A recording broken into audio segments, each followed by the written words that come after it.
আহমদ শফির সেরা নকির সেরা রজনী কারানন্দিত মহাসচিব বাবুনগরী রক্তে রঞ্জিত কবুল করেছ শাপলার স্মৃতি। শুধু আল্লামা শাহ জুনাইদ বাবুনগরী, আল্লামা শাইখুল ইসলাম আল্লামা শাহ আহমদ শফির জানসীন ছিলেন না। ধন্য ধন্য আজ হারুন বাবুনগরী, ধন্য ধন্য আজ আবুল হাসান, ধন্য আজ হারুন বাবুনগরী। গর্বিত পৃথিবী রেখে গিয়েছিলেন রুহানি নাতি আল্লামা জুনাইদ বাবুনগরী। হযরতের জীবনী, হযরতের স্মৃতি, এভাবে বলতে গেলে অনেক কিছুই বলা যাবে। সর্বশেষ আরেকটি কথা বলে আমি অন্য একজন বক্তার কাছে চলে যাব। সেটি হলো, আমরা অনলাইনে বিভিন্নভাবে সামাজিক যোগাযোগ মাধ্যমে বিভিন্নভাবে আমরা দেখেছি, শুনেছি হযরতের বিভিন্ন প্রায় সব মাহফিলে হযরত একটি কথা বলতেন, আমার জন্য দোয়া করবেন যেন আমি হকের উপর মরতে পারি, হকের উপর অটল থাকতে পারি, হক কথা বলবো, ফাঁসির কাষ্ঠে ঝুলবো। হযরতের এরকম স্লোগান ছিল।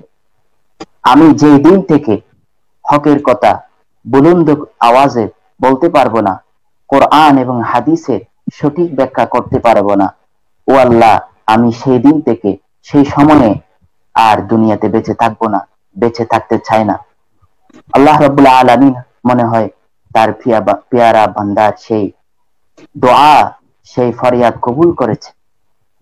যে সময় থেকে দেখা গেছে এক ধরনের হযরত গৃহবন্দী হয়ে পড়েছে, না কোনো অনুষ্ঠান, না কোনো প্রোগ্রাম, না কোনো আন্দোলন, না কোনো সংগ্রামে তিনি যুক্ত হতে পেরেছেন। এমন একটি গৃহবন্দির মধ্যে হযরত দিন পার করেছেন।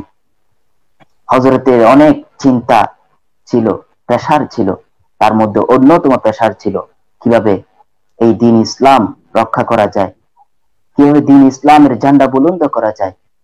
এই করোনাকালীন সময়ে যখন দিনের পর দিন, মাসের পর মাস মাদারেসে কওমিয়া, এক কথায় বলতে গেলে মাদারেসে কওমিয়া এই দেশ নয় পুরা পৃথিবীর জন্য ইলমে নববীর সংরক্ষণের জন্য অন্যতম সর্বশ্রেষ্ঠ যদি আসমানের নিচে জমিনের উপরে যদি কোনো এধারা কোনো প্রতিষ্ঠান থাকে, তার নাম মাদারেসে কওমিয়া।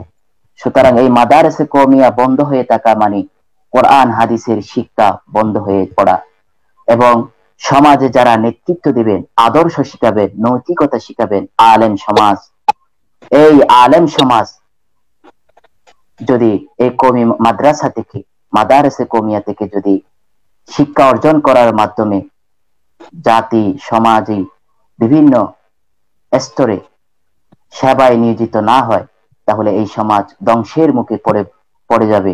এই সমাজ নৈতিকতাহীন হয়ে পড়বে। সেই চিন্তা এবং চেতনা থেকে এই মাদারেসে কওমিয়া গুলো খুলে দেওয়ার জন্য তিনি কতই না চিন্তায় মগ্ন ছিলেন, পেরেশানিতে ছিলেন, যা ভাষায় প্রকাশ করা যাবে না। যাক, আল্লাহ রাব্বুল আলামিন হযরতকে এই পৃথিবী থেকে আমাদের মাঝ থেকে নিয়ে গেছেন। হযরতের জন্য দোয়া করব। অনেকে মনে করেন একটা বিষয় নিয়ে হযরতের যেদিন ইন্তেকাল হয়েছে, যে কোথায় হযরতকে দাফন করা হবে, একটি বিষয় নিয়ে খুব একটা দ্বিধাদ্বন্দ্বের মধ্যে পড়ে গিয়েছিল সকলে। কেউ বলছেন হযরতের জন্মস্থান বাবুনগরে হযরতকে দাফন করা হবে, আর হাটহাজারীতে হযরতকে দাফন করা হবে। আসলে একটি ভালোবাসার প্রকাশ হয়েছে, এটি কোনো দ্বিধাদ্বন্দ্ব নয়।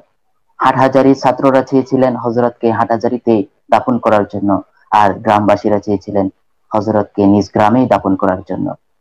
এখান থেকেও আমাদের শিক্ষার অনেক কিছু রয়েছে।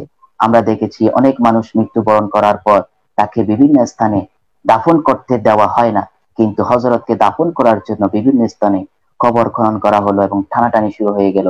এটাই হচ্ছে আল্লাহর পেয়ারা বান্দাদের প্রতি সাধারণ মানুষের ভালোবাসা এবং শ্রদ্ধা।